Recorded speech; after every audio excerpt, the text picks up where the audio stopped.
All right. Good morning, everyone. So many people in the chat already.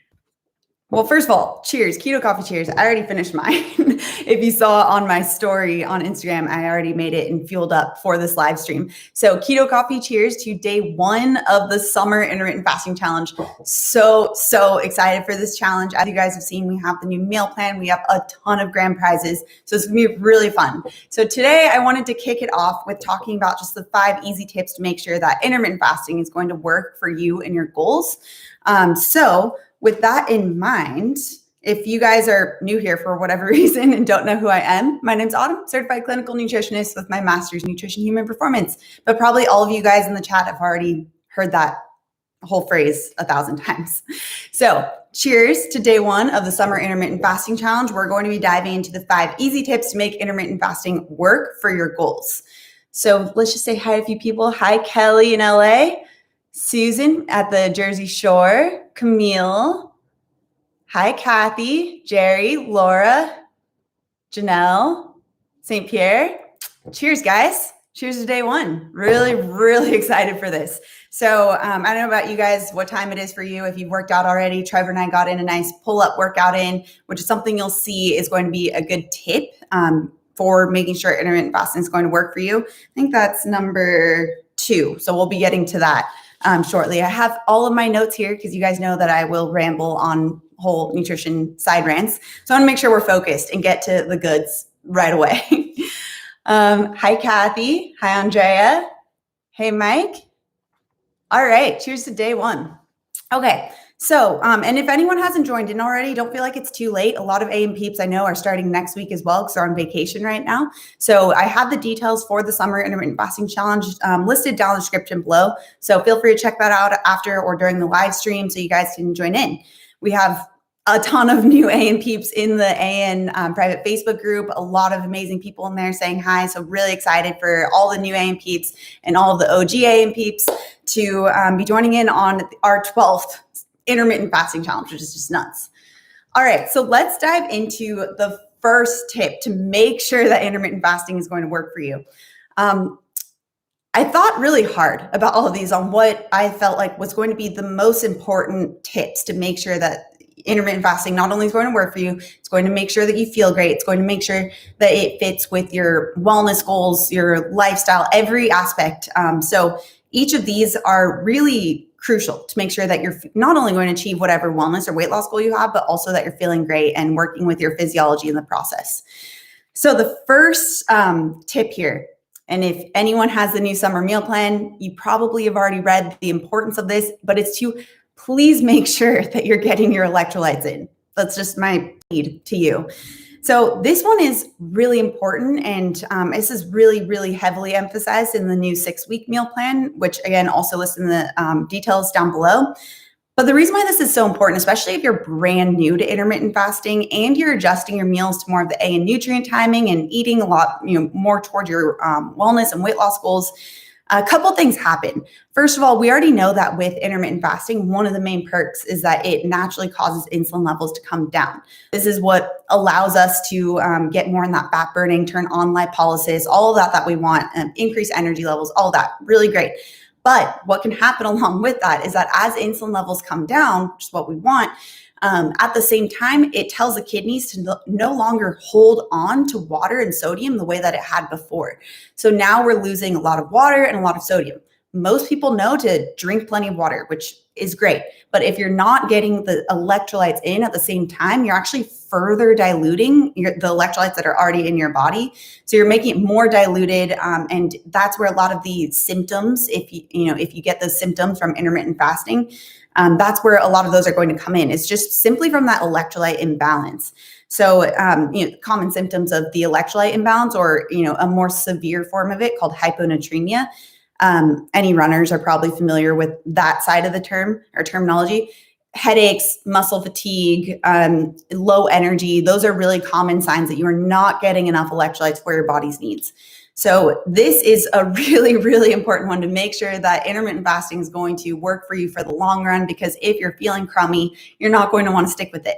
So you can easily avoid a lot of those issues if you simply are just in a state of electrolyte balance. So with that in mind, this is the main electrolyte. When we talk about electrolytes, there's a few different types of electrolytes, but the main one we're talking about is sodium, which has gotten just a bad reputation for a long time. And that, is merited when you have high levels of insulin that are artificially holding on to sodium. However, when it's dropping down, it's super important to make sure that you're actually getting sodium in. So this is where sodium replacement is really crucial. This is where people will use things like bone broth, which is a great way to get in some high quality sodium in there.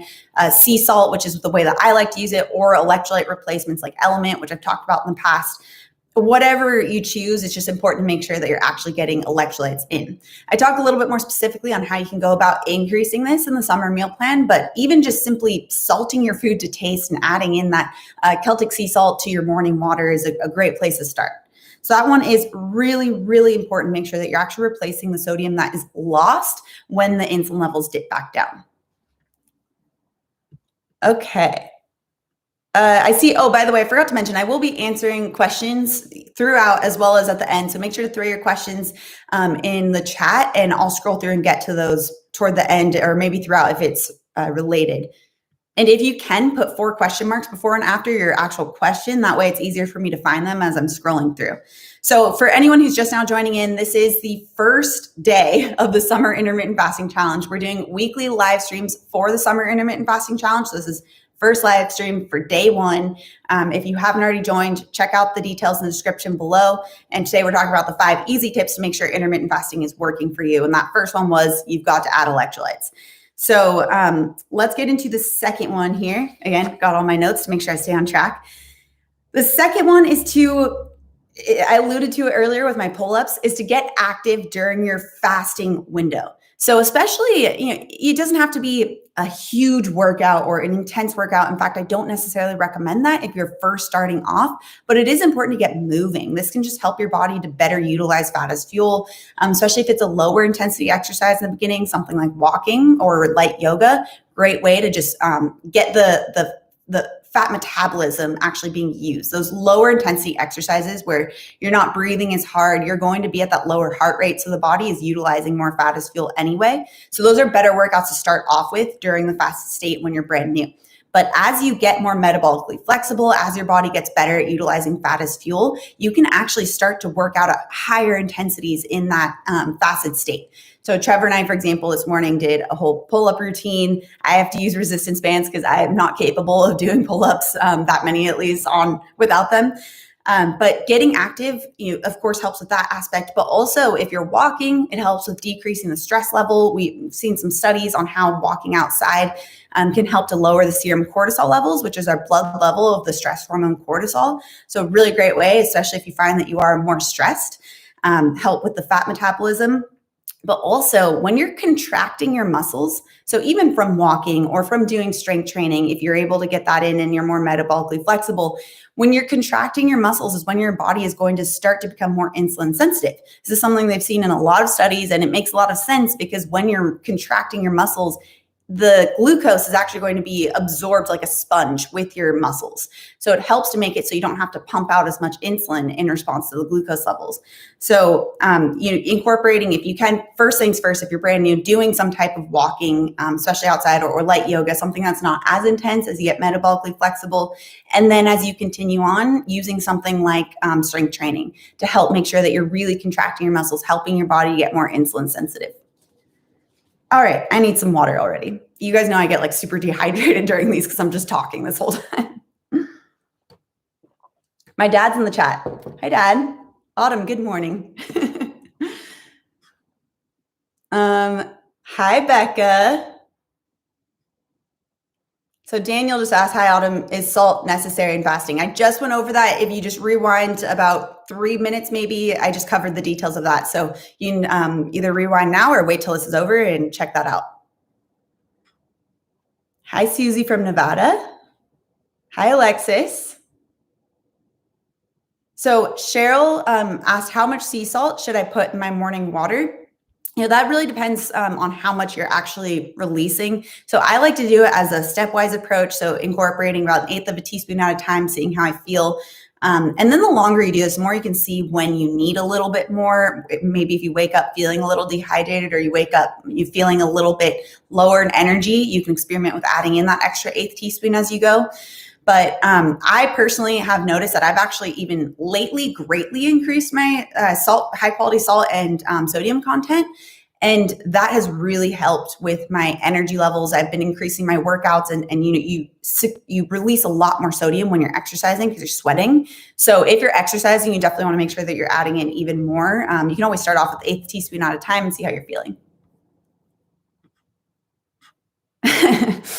JPS, I want pizza, then I start. Well, we all start somewhere.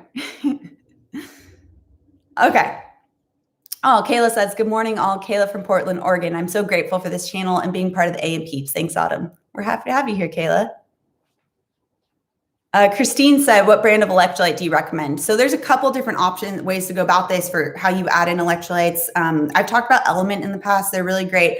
I have a discount code. I think it was in one of my more recent videos that you guys can check out. Maybe I'll put it in the description after this. High quality Celtic sea salt, another really great way. I know some people don't love adding salt into their water, so they want an electrolyte alternative, but really be careful with looking at different electrolytes. Either they have a ton of sugar, or they contain 0 sodium, or such low amounts of sodium where it doesn't really matter. Sodium is the main electrolyte loss, so it's really important to be focusing on that component. So there's that. And then even using broths or in your cooking food, adding the salt, that's another great way to get it in. Okay. So the first one was you got to add electrolytes. The second one, get active during your fasting window, whether that be walking or doing some type of strength training. That's to help make sure that we're getting the muscles contracting, help the fat metabolism actually being utilized. So now the third has to do, it's still about walking, but it's about strategically timing that walk so that it's 5 minutes. So take a 5-minute walk outside, preferably around before your bedtime. So it's a little bit more difficult right now because it is summer, or at least for most people it's summer, unless you're like in Australia right now. So maybe it's easier for you right now because it is starting to get darker, or it is darker later. So if you're a grandma like me, you're going to be going to bed maybe before the sun is completely down. But if you are able to get a walk, even just a 5-minute walk, or spending a little bit of time outside when it's dark, this is really helpful for actually allowing your body to get high quality deep sleep. The reason why is because just like how we talked about lights and tech before bed, looking at that light before bed can actually suppress melatonin, or sleep hormone. And that's really negatively affects our sleep quality, and especially for any type of wellness goal you have, whether it be weight loss, fitness, whatever it is, getting poor sleep is not helpful. In fact, it's counterproductive. So you really want to make sure you're optimizing your sleep. That's why actually take a 5-minute walk outside before bed, getting nighttime exposure is something I talk about in the new 6-week summer meal plan, because it is a newer concept I'm bringing up with you guys, but it is super important and a really helpful tool for increasing sleep quality. Because as you get outside, your eyes are seeing the darkness, which is kind of a funny way to say it, but you're seeing the nighttime and the lack of light. And so that lack of light can help your body to start naturally producing melatonin and getting that melatonin up. That paired with the no tech time 1 hour before bed can really help improve sleep quality. This is something I've been using with a lot of my clients lately. It's something I personally do for myself. And it can really help to improve that high quality deep sleep, which can help with the weight loss goals, help with the fitness goals. So you get the muscle repair. When you get poorer quality sleep, it actually has been shown in multiple studies to not only be really linked to obesity and weight gain, but even just one poor night's sleep can cause increased insulin resistance the next day, increased cortisol levels the next day, which is our stress hormone, increased hunger hormones the next day. So you're going to be tired, hungry, and stressed with poor sleep. So we want to make sure we can optimize your sleep as much as possible. And during that after dinner time, after you've eaten your meal, during that fasted period in the evening, getting some type of either nighttime walk or even just hanging out in your front yard for 5 minutes without the lights on. Whatever you choose. If you have a dog, good excuse to go outside and take a 5-minute walk. Your dog will love it as well. More steps too. Okay, let's see if there's any more questions. So I think that's all I want to say about that one. Yeah, and just making sure that you double down on the no tech time 1 hour before bed. So no tech time, the way that came about is because I have a niece and nephew, and my brother calls it that. They'll be like, it's no tech time right now, like no TV, no phone. no video games or anything. So it's actually a useful idea to think about for us too, that no tech time 1 hour before bed, so we aren't getting that light exposure. So pairing that no tech time, so no TV, no laptop, no phones, 1 hour before bed, no scrolling through Instagram, no watching YouTube 1 hour before bed, and then pairing that with getting that nighttime walk as well. Okay, let me see if there's any questions before I get to the tip number 4. And that last one, isn't necessarily specific to intermittent fasting, but it's to help make it so that you can work towards your goals that you are working toward with intermittent fasting. This is why you guys have noticed this with my channel. We do talk a lot about intermittent fasting, but a lot about the other lifestyle factors as well, because they all work together. We need to make sure that we're getting all of these aspects of our life optimized so that you can feel really great. Otherwise, if you're using intermittent fasting and if you're not adjusting your food and if you're not adjusting your sleep, it's not going to work. So we want to make sure that we're getting all these pieces of the wellness puzzle put together so you're feeling great in the process and you're actually able to do this without it just being a yo-yo diet. Okay, let me see some questions here. So remember, guys, put your questions in the chat. So St. Pierre says, does salt water break my fast? No, it does not. Salt does not contain any energy value. It's just a mineral. So it will not break your fast. It will not cause insulin to go up. So KK Karakaburu, sorry, I know I pronounced that wrong. Is there a difference between sodium and salt? Yes, sodium is just pure sodium. So if you ever took chemistry, you would see like Na, that's sodium. Salt is sodium chloride, so it's both of them combined. So there is a difference between those two. In fact, you'll often see in studies where they look at the sodium loss for those doing intermittent fasting or those on the flip side, another low insulin approach using a lower carbohydrate approach, that they'll talk about the amount of sodium lost. So sodium only makes up about half of salt. So when they say about 1 to 5 grams worth of sodium, that's actually 2 to 10 grams worth of salt. So something to think about. Okay, so Lily says, hola Bella, hi, good morning. Question regarding a mom who's lactating 15 months postpartum, how long should be safe to fast? One thing about intermittent fasting is that it tends to suppress hunger. It makes it so that you aren't going to be as hungry as frequently, which is great for gut healing goals, for weight loss goals, a lot of those aspects, getting insulin back down so you're not as hungry. I would be a little cautious if you are breastfeeding. I know some people have done it in the past and they have actually noticed improvements, but each person's different. And if you are just focusing on the fasting and you're not focusing on the food and the food quality, especially since you're breastfeeding, that's the area you really want to focus on. So at the very least, even just focusing on having meal structures, so you have gaps between meals, so you get some GI health benefits from that, then that's a great way to approach it too. Otherwise, you really need to focus on the food first and the food quality first. Okay, this is a great question. So Evelis Cardona, I have back-to-back plans with friends this weekend. How do I handle that? One of those days will be my treat days. Or will one of these days be my treat days? So this is something, again, really covered in detail with the treat meal plan in the new 6-week summer meal plan, but we'll go into a little bit right now as well. But I want you to still enjoy your life. I want you to still have fun, but you will also have a lot more fun if you're feeling great too. Especially, it can be a weird concept in the beginning, but you will feel, when you're feeling a lot better, you're going to have more energy, you're going to be more present with your friends anyway. One really good tool that I would recommend is making sure that at the very least, you're focusing on your first and second meals, making sure that those are high quality protein sources. You're getting enough protein for your body's needs. You're getting the fats to satiety, not limiting the amount of food you're having with those first 2 meals. That way you're going into whatever this quote treat meal is, you're going into it not feeling very, very hungry. Because if you're feeling very, very hungry, and if you know it's going to be your treat meal anyway, and you're going to probably have pizza or whatever it might be, you're going to eat a lot more of that pizza and feel a lot worse the next day because you went into that meal very hungry. That's the most common mistake I see people make with these treat meals, is that they'll limit the amount they're eating earlier, or maybe even skip a meal entirely earlier so that they can save calories, which is another reason why I'm not a big fan of just the calorie counting approach for that dinner time, for that treat meal, whatever it might be. but that actually is actively going to work against your goals. You're going to go into that hungry. You're going to eat a lot more of those foods that are going to work against your goals, and you're going to feel crummy the next day, and then probably continue that cycle because you're feeling crummy. So just make sure that you're focused on those first 2 meals first, so that you're actually getting those satiety cues hit, you're getting enough food for your body. And then if you want to have whatever that treat meal might be, great. You know that you ate those high quality foods first, and you're not going into that treat meal starved. Robin asks, is there a specific magnesium you'd suggest? I have a video on this that goes a lot more in detail. So if you just type Autumn Bates magnesium, it'll pop right up. So definitely check that one out if you want more details on magnesium. But magnesium is another important one to consider. It's another one that most people probably aren't getting enough of unless you're eating a lot of dark leafy green veggies.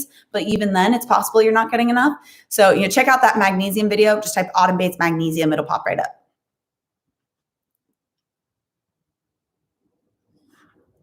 All right, so a lot of great keeps jumping around. A lot of great questions here. So again, everyone just put your questions in the chat, but I think you guys figured that out because there's a lot of questions in here.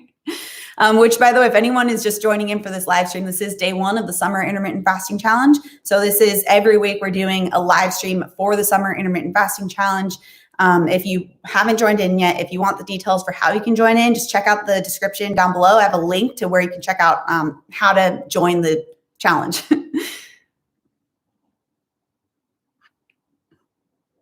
Okay.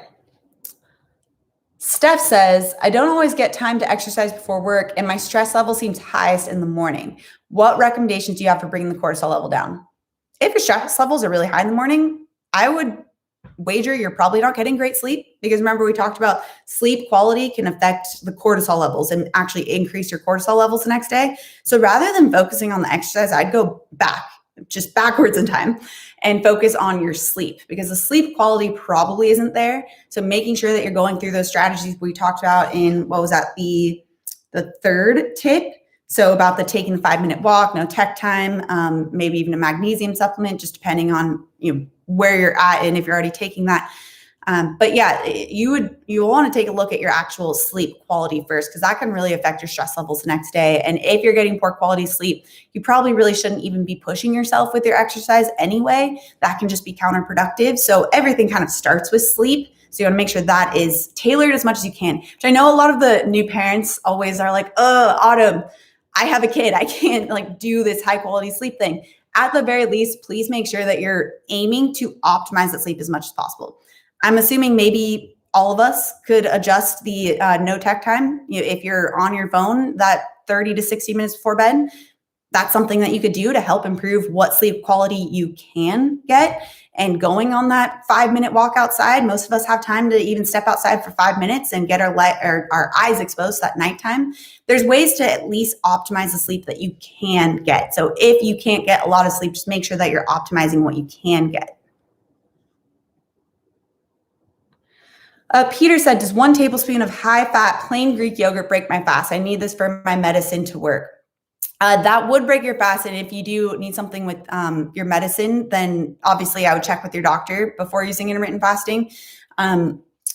Again, ask your doctor if even just a fat source could work. So like butter, for example, because butter will not break a fast. And that is something that could work out if it works with your medication. So ask your doctor about that to see if a pure high fat source would work. And then that way you can see if that'll work for your medications.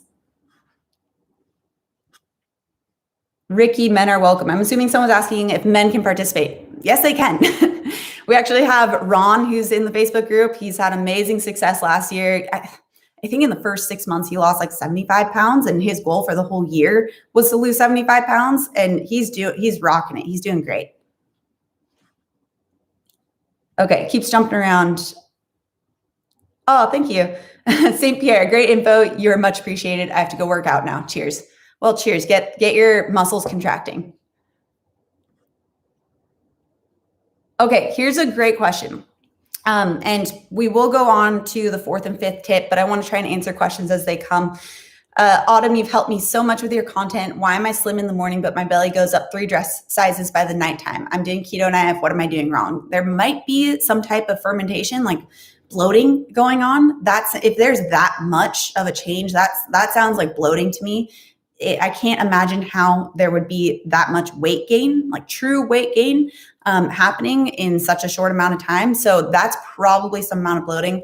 Check out my videos on SIBO. Check out my videos on the migrating motor complex. I literally have a video titled Migrating Motor Complex, which actually is within the fourth tip. So check those out because that sounds more like a bloating concern. And there are things you can go about that for how you can help that too. Okay. Kelly asks, any tips to be able to do strength training in a fasted state? I really struggle to work out before keto coffee. Yeah, depends first of all, how long you've been using intermittent fasting for, as well as what you're eating during your eating window. Because if you're not eating enough, which, we've talked about this before, intermittent fasting is not eating less, it's eating less often.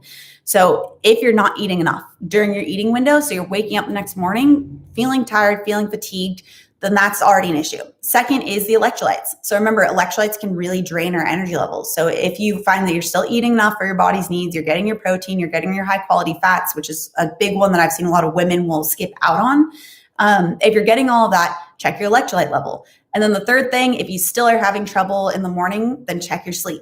That's kind of the order of what I've seen are the most common factors for why people might wake up feeling really tired and unenergized in the morning.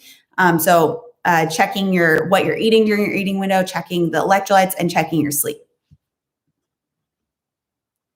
All right, so I see some more questions coming through, but everyone just put your questions in the chat. I'm going to go on to the fourth tip for how you can make intermittent fasting work. And this one is to not snack between your meals. So, we think about just having our eating window and maybe just like eating all the way through. I know it's a common misconception that you're just eating during the entire eating window. That's not necessarily what we want either. Because remember, every time we eat, we're causing insulin to spike. But also if you're eating frequently like that, you're likely not eating until satiated at your meal. Because if you were, then you wouldn't want to eat for about 3 to 4 hours. That's just the hormonal response. Any of the AM peeps in the chat who've experienced that before, it can be a weird concept where you eat until satiated. You're used to always being hungry, and so you finally actually eat until satiated. You don't even get the urge to really eat for about 3 to 4 hours. So if you're eating constantly or snacking throughout the eating window, you need to be addressing your actual meals in the first place. The insulin's going to be constantly spiking. You're never really going to be eating until satiated during that eating window. Always be a little bit hungry. It'll make you hungry during that fasted period the next day as a result. But also, if you are not snacking, if you're sticking to a meal structure, whether that be a 2 meal or a 3 meal, again, something I talk a lot about in the summer meal plan, the new summer meal plan, is that 3 meal structure, but how you can also use a 2 meal structure if you'd like. If you're using that meal structure, you're getting that added benefit of not having any food coming in during that eating or in between those meals and getting the migrating motor complex re-stimulated. So we talked about bloating earlier, and a big factor of that is going to be fermentation. So bacterial fermentation of your food. And a major system within our body that helps to clean out the bacteria, clean out the left behind food that can cause that bloating is called the migrating motor complex. Helps to contract and get these secretions to help push that left behind food and bacteria out, and therefore help to prevent the bloating. Something that I severely suffered with back when I was not using intermittent fasting, was much more of a snacker. I would get such bad bloating where I had to lay on my belly. So I totally sympathize with everyone who experiences this. And I cannot explain enough how just not snacking can really help to stimulate that migrating motor complex and flush out that food and bacteria that causes bloating. So that's really helpful from an insulin perspective, from making sure that you're eating until satiated perspective, but also helping with the migrating motor complex too. You likely won't get that full 3-hour 45 stimulation. I know that I'll probably get questions in there about that in the chat, but you can at least get some of that stimulation of the migrating motor complex and some of that gut cleaning process. Because remember, you still are getting the full migrating motor complex stimulation during the fasted period. So you're still getting plenty of that, but you just get the added benefit of the MMC stimulated between meals as well when you're not snacking. That was a really long-winded one, so I need some water first. Hi, Katie. Katie just joined in. Okay, remember, guys, if you're just joining in, throw your questions in the chat. If you're just joining in, this is the 6-week Summer Intermittent Fasting Challenge, day 1, and we're going to be doing weekly live streams. So this is the first one. And if you haven't joined in yet already, check out the details description below. Not too late to join in. Hi from rural Minnesota. Thanks for sharing your tips. You're welcome.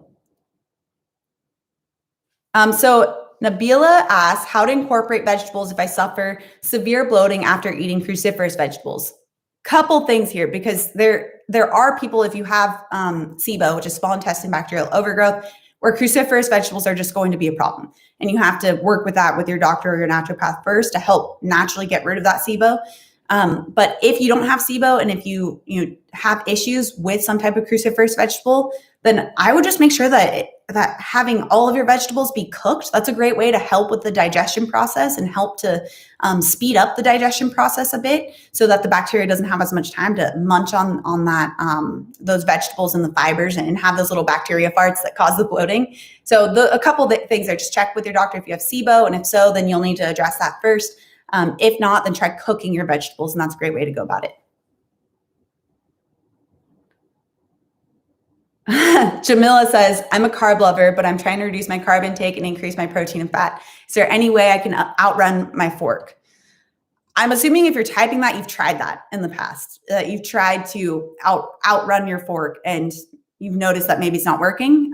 There's a reason why, when it comes to, especially if maybe you're saying weight loss is your goal, even just a wellness goal though, there's a reason why they say that nutrition is about 85 to 90% of achieving those goals. So, you have to focus on that aspect. I've never seen that someone can really outrun a bad diet, but also on the flip side, I've not seen where people can outfast a bad diet. I've seen people try to do that, where they'll do like the 24-hour fast the next day after a cheat day. Not only is that not sustainable, you're going to be throwing your body in some weird situations that aren't very sustainable. But it also just doesn't feel good. That's the yo-yo dieting coming back in again. So it's not really addressing the root cause. So if you have trouble incorporating enough protein and fat, I have a lot of videos on that, specifically on how to calculate your proteins, different protein sources in all of the bundle programs and all of the 6-week new summer meal plan, complete lists on how you can add in high quality fats, high quality proteins. So check out those videos, check out my meal plans for some great ways to how you can actually realistically add these in. Okay. Oh, great. Chirp says, oh, you're such a sweetheart, Autumn. Please know how much these challenges have helped from the spring fasting challenge until now. I finally lost 11 pounds. Wow, congratulations. Okay, so hi, Autumn from Israel. If I had a background with blood pressure, so like high blood pressure, I'm assuming, should I avoid salt while fasting? Does fasting in some cases cause hypertension, or does it eventually go down and stabilizes? So if you look at the mechanism, there can be different causes of high blood pressure, but if you look at the mechanism from an insulin response, insulin can cause the kidneys to hold on to water, hold on to sodium, and that causes blood volume to go up. So when you have water retention and sodium retention, it causes the blood volume and therefore the pressure to go up. Think of like you have a hose on and you're stepping on the hose so nothing can go out. That pressure from the water, because there's more volume, is building up. So that's what can happen from an insulin perspective.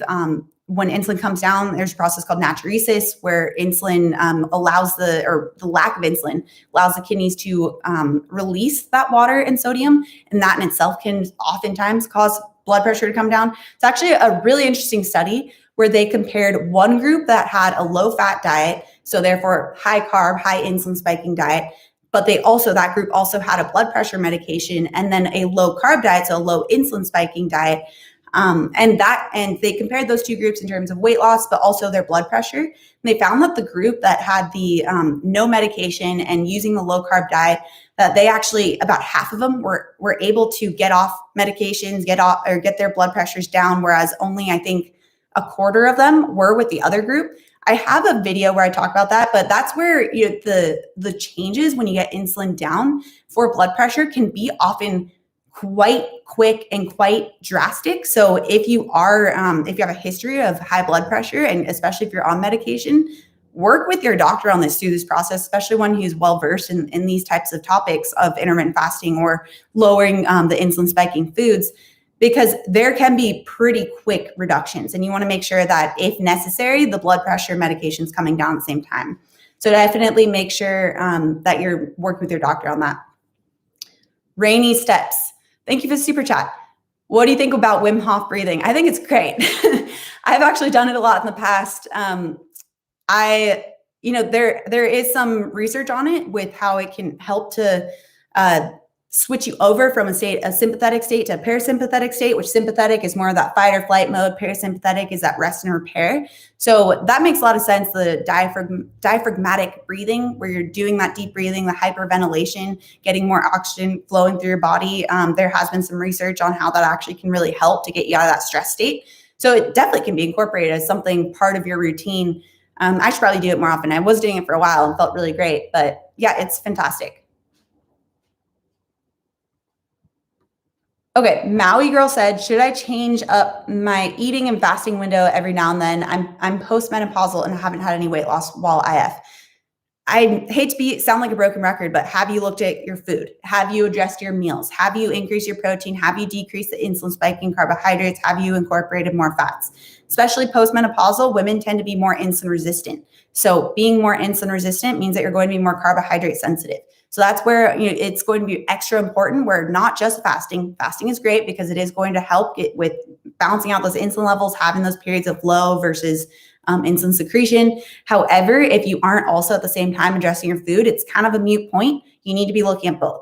That's especially for women. That's why over 3 years ago, I created the complete intermittent fasting bundle, because I saw so many women doing intermittent fasting wrong, not addressing their meals, just doing that popular method back then and still popular now, where you just eat and then you don't eat and you don't really address your food. That can cause a lot of issues. So it's so important to make sure that you're really taking a critical look at what you're eating. If you need more of that step-by-step guidance, you can check out my programs. I do have them listed down in the description below. A lot of free information on my YouTube channels, on my blogs. But if you aren't seeing results with intermittent fasting, 9.9 out of 10 times, it's going to be because you are not addressing your meals enough. So check that out. There's a lot that can be done when you combine those two together. Okay, I need a sip of water. Hi from Nepal. I lost 5 pounds watching your videos. Thank you. You're welcome. Congrats. So someone said, can I use my table salt to get electrolytes? Technically, you can. I like to recommend using a high quality salt that has other trace minerals in there as well. That's why I like to use the Celtic sea salt. And that way it's not a refined ingredient. You get the high quality, more mineral dense option there. So I personally like to make sure that if you're going to use it, salt is not going to be that expensive. It's an easy addition to get in some higher quality salt. Carrie is asking, can you cover cholesterol changes with intermittent fasting? I have done a few videos on this, but I do want to go more. I've done some specific videos on this, but I want to go more into detail with this on a separate live stream perhaps. So Carrie, can you please, in the comments after this video, just put that as a recommendation for what you'd like to see? Because next time I will, and we're not done with this, still have the 5th tip here, but next time I purely base my next live stream topic based off what you guys want to hear. So just put it in the comments down below. So I'll make sure to create the content around what you guys actually want to see and what will be useful. Okay. I lose total body weight, but my waist size remains the same. Any tips? This sounds like perhaps it could be a state of semi-starvation where you're losing, the calorie restrictive approach, where you're losing muscle mass and you're losing fat at the same time. So I would take a look at that, making sure that, again, you're addressing your protein. That's going to be the biggest limiting factor for making sure you're not losing muscle, and that you're actually addressing the insulin spiking ingredients as well. Again, I have so many videos on this. Also have more of the step-by-step details in my complete intermittent fasting program, in the new 6-week summer meal plans. Make sure you check those out. So Schnecky said, how to increase veggies fiber with IBS. So those are kind of two different things, veggies and fiber, because there are non-veggie fibers that are whole food sources, but also there are veggies that aren't high in fiber. So if you're looking at how to increase veggies, that's where you want to make sure that it's cooked. If you have IBS, you likely might have SIBO. I'd check in with your doctor. A lot of studies are showing that people who have IBS actually have SIBO, which is small intestine bacterial overgrowth. The test for that is a really simple breath test. It's non-invasive, so that'd be a good one to check out. And then, so if you do have that, then you want to make sure you're sticking to low FODMAP vegetables, making sure they're cooked, and probably decrease the amount of vegetables you're eating right now, because that is something that's a temporary situation. You need to address that first. Fiber, there are other types of non-vegetable fibers like chia seeds and flax seeds. So again, I would first check with your doctor, see if you have SIBO, because that is very common when people have IBS. And then from there, you can decide if you're going to decrease the amount of vegetables or if you're going to have them cooked, or the low FODMAP veggies. Evelyn says, what are your thoughts on dairy and inflammation? So I did a video on this. I believe it was, I Will Change Your Mind on Butter. So there's actually a study that sort of debunked this idea that dairy causes increased inflammation, where they actually showed whole fat dairy products can cause decreased inflammation. However, I do believe that there is a very different response for each person. So obviously some people are going to have different lactose sensitivities. Like I would say I'm moderately sensitive to lactose. I can't eat a ton of lactose, but I'm fine with the small amount that's in things like cottage cheese and Greek yogurt. Whereas some people can't even have ghee, where ghee is essentially void of lactose. There's also dairy allergies to be considered. So it really just, broadly speaking, it's not like specifically dairy has an issue for everyone. There's some people who have really great responses with it. It's a great source of vitamin K2 if you're getting the grass-fed version, great source of high quality fats. But if you do have issues with either lactose, or if you do have like an allergy to the actual dairy protein, then of course that's something that you don't want to add in dairy in those situations. Skills Benny, hey, good to see you. Okay, I didn't see the original question, but I see Alexa says, blood results show higher LDL. I want to say a lot has to do with increase in fats. Would love to hear your opinion. So this is a very weighty topic. Likely what you're saying is the LDL-C. So the calculated LDL, which doesn't really show the actual quality of that LDL. There's types of LDL that have issues in terms of atherogenic qualities. So if it's going to have increased heart health risk, those are the small, dense LDL particles, whereas the light and fluffy aren't really showing any type of risk. So if you have seen elevated LDL, that's not necessarily something to be very concerned about. You first want to check with your doctor, have them do the LDL-P test. So LDL, little dash line, and then P. That's the particle testing to see how the LDL is actually looking. Is it small and dense? And you can think of small and dense as throwing a kettlebell down your hallway. That's going to cause a lot of damage. Whereas light and fluffy is like throwing a pillow down your hallway. That one won't really cause any damage. So if you have seen that, just check out with your doctor, ask them for the LDL-P test so you can just get further insight into heart health risk. Oh, thank you for the super chat, Paul. What do you think of nutritional yeast? Can it provide electrolytes, i.e. magnesium and potassium? Yeah, I've seen a lot of people really liking nutritional yeast as a great option. I know that for various B vitamins, that's the biggest area that people like to use nutritional yeast for. For those of you who don't know what it is, it's something that a lot of plant-based individuals or vegans will use in replacement for cheese. It tastes like a cheesy type of substance. So it's definitely great for more of the vitamin B supplements. And in fact, there's been a lot of really good research around that. So if you want to test out, experiment how you feel with it, great. In terms of magnesium and potassium, I'm not quite sure on the amounts in it. The biggest thing that I've seen with nutritional yeast are the B vitamins. So I'll have to take a look at that and see the magnesium and potassium content in there. But thanks for the super chat, Paul. Okay, I've totally lost track. I'm going to the fifth tip here. So keep putting your questions in the chat and I'll get to those. The fifth tip to make sure that intermittent fasting is working for you, and we kind of alluded to this earlier with a couple questions, but it's to make sure that you're eating enough.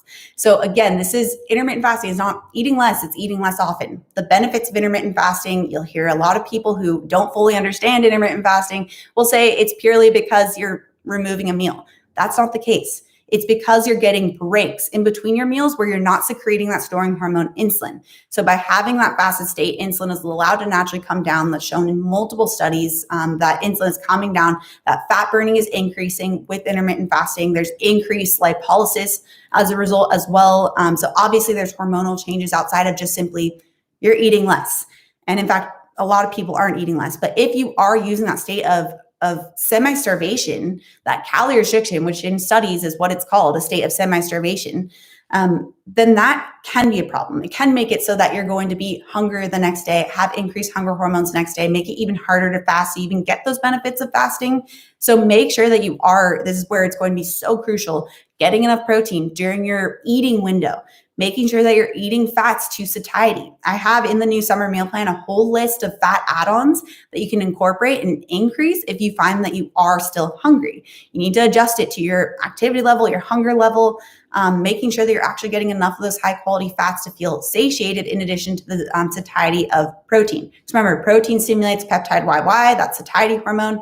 Fat stimulates cholecystokinin or CCK. So we need to have both to make sure that you're feeling full and satisfied and not feeling hungry during your fasting period. And then eating enough at each of your meals within your eating window will also help you to prevent snacking, which is something we talked about earlier. I think that was the last tip number 4. So really just making sure that you're actually getting enough for your body's needs. And I know that can be a little scary for a lot of people where you're used to the idea of just calories in, calories out, like state of semi-starvation. If you need some inspiration, go check out on my website, Oddmeal Nutrition. Just go to my website. It's either testimonials or success stories. I can't remember which one. And I have all the A&P sharing their various stories and their experiences where they're not counting calories, they're feeling great, they're achieving weight loss goals and not having to restrict themselves in the process. So eating enough for your body's needs helps prevent the muscle loss, helps to make sure that you're not going to be hungry. Because remember, if you're not eating enough, that's where you can lose both body fat and muscle. So we don't want to do that because when you lose muscle, it actually makes you more insulin resistant. So that can make it easier to gain weight in the future. So it might have the short-term semi-starvation weight loss, but ultimately it's going to make things more difficult for you. So making sure you eat enough protein, getting those fats to satiety, incorporating high-quality fiber, vegetables, and depending on your carbohydrate tolerance, incorporating starches, higher quality, lower glycemic starches to your carbohydrate tolerance. So those are the main tips that I wanted to go over to make sure that intermittent fasting will work for you guys since this is day 1. Big overarching topics to be covering. Each of these could be a video in itself. In fact, I've done videos on each of these specific topics, but these are really good things to keep in mind throughout the summer intermittent fasting challenge. Definitely, especially with the sleep component and making sure you get outside for 5 minutes. That is such an easy add-on. If you don't know what I'm talking about, just rewind about 15 or 20 minutes or so. Those are going to be really important. Make sure you improve your sleep quality, something that's often forgotten about. Remember, we're looking to incorporate each of these pieces of the puzzle. Make sure that you're feeling great in the process, that things get easier and easier and easier for you. And by each challenge, just focusing on something new, adding something else that you're emphasizing, you're going to eventually be having each of these areas of your life be part of your habit. And that's what we want, so that you're habitually feeling great. So I'm going to get to a couple more questions here. So those were the 5 main tips. Just to recap, you've got to add electrolytes, get active during your fasting window, whether it be walking or strength training. Take a 5-minute walk outside before bed. That's for sleep quality. Don't snack between meals and eat enough during your eating window, especially with the meal structure, whether that be 2 meals or 3 meals. Okay, so I'm going to get to some questions here. Okay, so I see a super chat from GAA Versi. Since going on keto, I have fat deposits on my eyelid. The glands inside my eyes are blocked with fat. Am I missing something that is causing fat deposit? Yeah, that I would definitely check in with your doctor. I'm not sure why you would be experiencing fat deposits around your eyelids. I would check in with your doctor on that. And then maybe also a nutritionist to better analyze what you're actually eating. But that sounds like a doctor concern. I would ask your doctor about that. Aaron is asking, what if you can't exercise? That's okay. If you can just fit in even some walking, even walking during your lunch break, that's great. I know that we're all super busy, but if you can get some amount of walking in, that's really helpful for getting the muscles contracting and helping to improve that insulin sensitivity. But first things first, even before exercise, make sure that you're actually looking at your sleep. That is going to be really key and important. Okay, great question. So Evelyn says, is it really important to eat 30 to 60 minutes post-workout? Also, does MMC still kick in even if I wait less than 3 hours, 45 minutes? So MMC, I'm going to answer that first part first. MMC, it takes a full 3 hours and 45 minutes to finish, but you are still getting the MMC functioning during that time. So even if it is, if we're talking about in between meals, you're getting 3 hours between meals and you're not getting that full 45 minutes, you're still getting 3 hours that MMC activated. It does take about 3 to 4 hours for that MMC to go through one full cycle. But if you're able to keep getting that working, even during that eating window, you're still activating it, just not to the full cycle extent. So that's why you want to make sure you incorporate the fasting period as well, so you get multiple cycles of the MMC going. Okay, keep putting your questions in super chat or in the chat. I'm going to take some water real quick.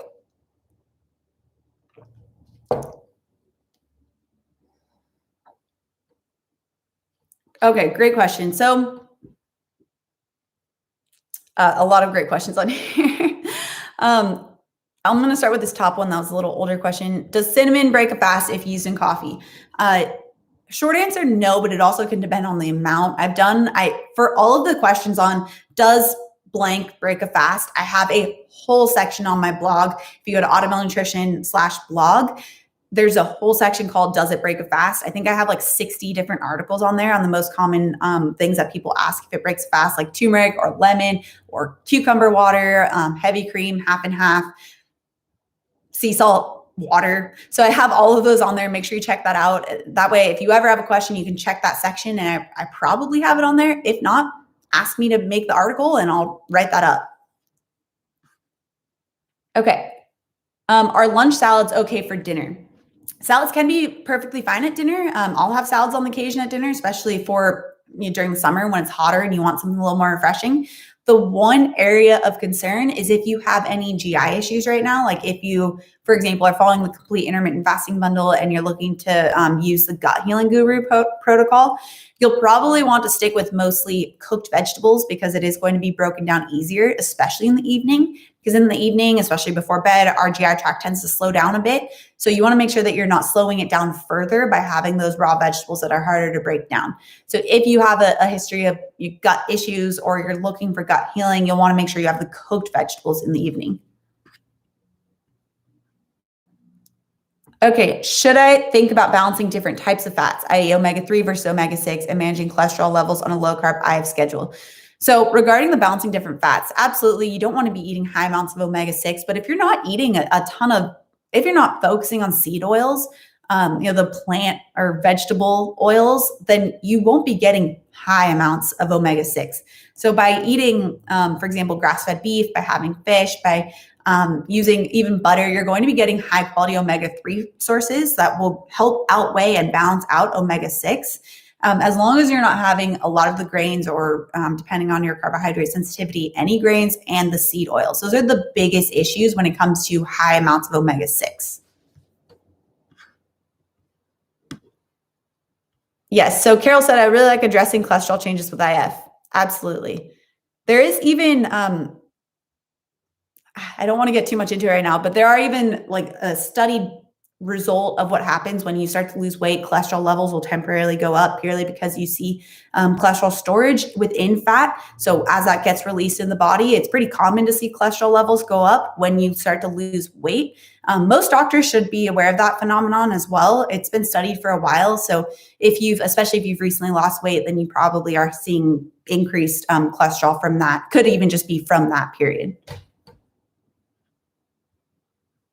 Oh, I think I didn't get to that question. Is it important to eat within 60 minutes? I'm sorry. So yes, with that 60 minutes post-workout, a lot of the studies around that is based off of high-performing athletes. So yes, if you're a high-performing athlete where you're doing 2 or 3 a days, if you're a college athlete and you have the morning workouts and then you have the afternoon workouts, it is important to make sure you refuel between that. But if you're a casual athlete, if you're working out just to stay in shape, you're doing just 1 workout a day, 3 to 5 times per week, there's no real need to be eating that 30 to 60 minutes post-workout, especially if you're using fasting, because that does tend to have an increased growth hormone, and that's a protective effect for muscles. So it's not necessary to be eating within that 30 to 60 minutes, as long as you're getting, and this is a big if, but as long as you're getting enough protein during that next 24 hours, which again, I have seen so many women are under consuming protein for their body's needs, which is why in the new summer meal plan, I have that worksheet taking step by step through the whole process of calculating your protein needs and then giving you what that looks like with the different types of protein sources, so you can see how much you really need to be getting in, because it is so important, especially for a bioavailable amino acid, which is what proteins break down into. Making sure you have enough of those bioavailable high quality proteins to actually be using for muscle repair. So definitely check that out if you have the new summer meal plan. If not, I do have some videos that walk you through this as well. So Rose says, I read a lot about eating after 5 p.m. makes you gain weight. Is it true? I'm a dental student and I can't even get home before 5 p.m. I want and need to lose weight. So there's definitely some truth around trying to eat your meals toward the middle-ish of the day. So not eating too early, not eating too late. And that's because in those too early and too late times is when we're more insulin resistant. So when there's even during the day, we have changes in our hormone levels. We know that higher cortisol levels in the morning, and then it dips down throughout the day, which is why we're more insulin resistant in the morning, because our cortisol levels are high. So increased cortisol makes us more insulin resistant. And as that dips down, we have that more insulin sensitivity in the middle of the day, assuming you're not already just fully insulin resistant already. And then in the evening, that insulin resistance can start to pick back up again, but it usually is later in the evening. This can also be highly dependent on each person. It's not like 5 p.m. for every single person is the cutoff time. So, just if you can try and eat the earliest possible you can for dinner, then that's great. You're making steps in the right direction. You just don't want to be eating right before bed or at 11, 12 p.m. at night when the body is supposed to be in that sleep state, and it's going to be more insulin resistant during that time. Oh, thank you. Cooking with Malou. Remember, thumbs up everyone for Autumn. Yeah, click thumbs up. Thanks, guys. Help spread the information. I have the same scrunchie as you that you're wearing around your wrist. So you must have got it at H&M also.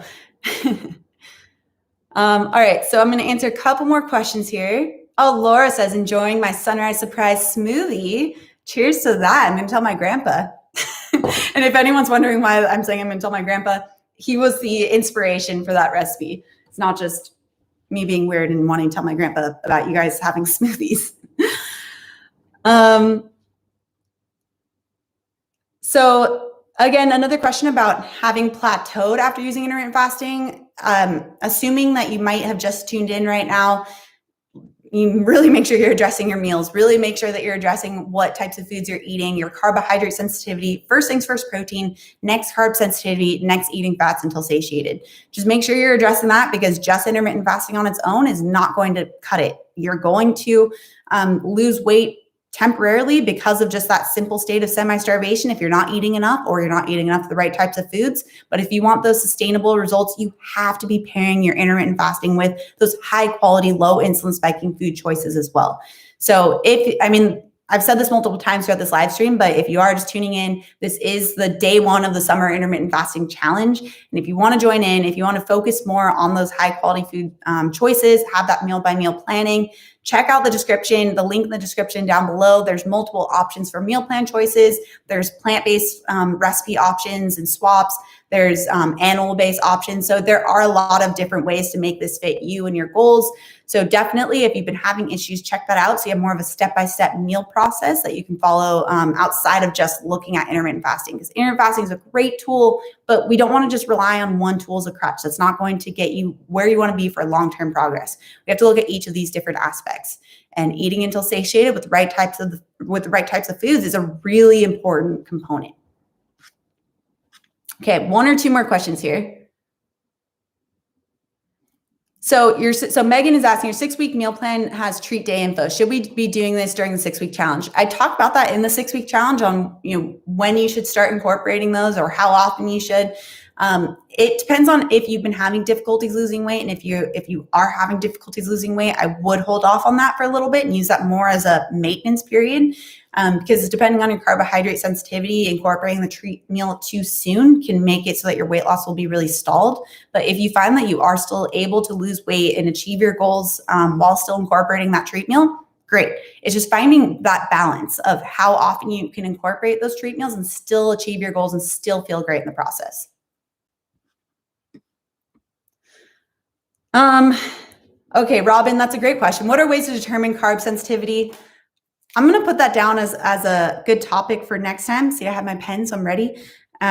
Because that is something that is a really great question, but I want to go a little bit deeper dive into that. So I'm not going to brush over it because we do have only a couple more minutes left. I want to give that good, adequate information. Jacqueline, would you suggest IF for breastfeeding moms? I went over that a little bit earlier. I also have a blog post on this. So if you search Autumn, like if just on Google, Autumn Bates breastfeeding for intermittent fasting, some mixture of those keywords, it'll pop right up and I go into more detail about that. Okay, one or two more questions. Hi from Portland, Oregon. Hi, Christina. Anne is asking, naps good or bad? There's actually some really interesting research that I've seen here and there about naps, where if you go over 20 minutes or so, I'm not an expert in this area of sleeping, but there has been some research. If you go over 20 minutes or so, it can actually increase insulin resistance, whereas if it's about 20 minutes, it should be fine. If you do have to take naps, I would again go back to looking at making sure that you're addressing your sleep as much as possible. Some of those tips we talked about earlier. So if you just tuned in, rewind, listen to this, maybe like while you're driving or while you're working out or something, so that you can get some of those tips and strategies for how you can improve sleep quality too. Janelle asked the thoughts on switching up your intermittent fasting windows. Again, same thing with that one. I did just talk about that one, I think about 10 minutes ago. So you can even rewind it and check that out too. Someone mentioned cottage cheese pancakes. Where would I find that recipe? Thank you. That's from the new 6-week meal plan. They're amazing. So that's listed in the description below. I believe it's in the blog post that I have listed in the description below. It's actually the brand new 6-week meal plan. It's a limited release. So after this 6-week intermittent fasting challenge, it's going to be gone. You'll have it for life once you have it, but it's not going to be available for purchase after that. So if you guys want to check it out, make sure you do, because it's only available for a short amount of time. All right, would love more info on carb sensitivity. I'll definitely talk about that. I see a couple requests for that for next time. Okay, I'm gonna get one more good question in here. Lots of good questions in here.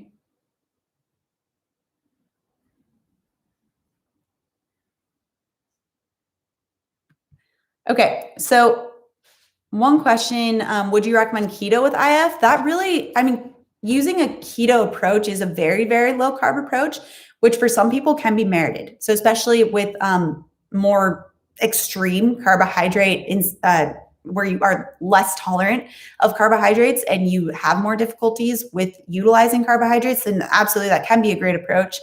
It's not always necessary for a lot of people, although one thing to consider is that insulin resistance is running rampant throughout the US. I don't know about other places in the world, but I know in the US it is a really big problem. And that is one area that controlling for those insulin spiking foods can be really helpful. So definitely it just depends on your insulin sensitivity, your carbohydrate tolerance. Some people it works quite well. Some people it's just not as necessary. Okay, yes on carb sensitivity. Awesome. I'll definitely get into that. There's even some more intensive blood tests you can do for this. I don't know. Most doctors don't do it, but I'll talk about that. And maybe you can ask your doctor if you're curious on some of those blood tests for carb sensitivity. Okay. Recommendations for breakfast on the go. So like break fast on the go. It's a great one to end on. So obviously smoothies are really great. Anything that you can eat that doesn't have to remain hot is going to be a great option. So I have various cottage cheese bowls, Greek yogurt bowls with the egg and granola, a great way to get both the fat and the protein in there to keep you satiated. Talked about the smoothies earlier as well. Chia puddings, all of those are great options that you can bring with you on the go. And then that way you don't have to worry about making scrambled eggs and having to heat them back up. So you just want to make sure that's something that's easy to transport, easy if you need to be eating it in the car that you can. And the chia pudding, Greek yogurt bowls, cottage cheese bowls. And if you're looking for a plant-based option, you can get a plant-based yogurt and stir in protein powder to make sure you get the protein content up and still use the high quality fats. Just make sure you're looking for the 0 added sugar options. Unfortunately, a lot of plant-based yogurts have a lot of sugar in it. So just make sure that you're looking out for that because that will really work against your goals. All right, guys. So this is day 1, Summer Intermittent Fasting Challenge. If you have not joined in yet, you want to join the AM Peeps, I have the details in the blog post listed in the description below. So make sure you check that out. If you have to start a couple days late, that's totally fine. This is a 6-week-long challenge. So join in when you can. We'd love to have you guys. Our goal is just to make sure that you're feeling great. And so if that means you're feeling great starting a week from now, no problem. We just want to make sure that you can get the ability to join in. So cheers, guys. I hope you guys learned a lot today. Remember to let me know in the comments down below what it is that you'd like to see at the next live stream. We'll be having probably the same time, 9 a.m. PST on Monday for week 2. So I'll be going over more information then. I'll share the link in the community as well as in the private Facebook group as well as on Instagram, so you guys will have access to that. But the best way to make sure that you're not going to miss it is make sure you're subscribed, you have the bell and notification turned on, and then that way you're actually alerted when we have the live streams. So I try to make sure we answer as many questions as possible throughout this whole live stream so that you guys get a ton of value out of it. So if you join in live, that's one major perk of it. So again, if you want to join in on the Summer Intermittent Fasting Challenge, check out the details in the description down below. And cheers, guys. I wish I had more keto coffee to cheers you with, but I don't. So water, cheers, and electrolytes, which I need to put in after this. And I'll see you guys next week. All right. Thanks, guys, for tuning in. Bye.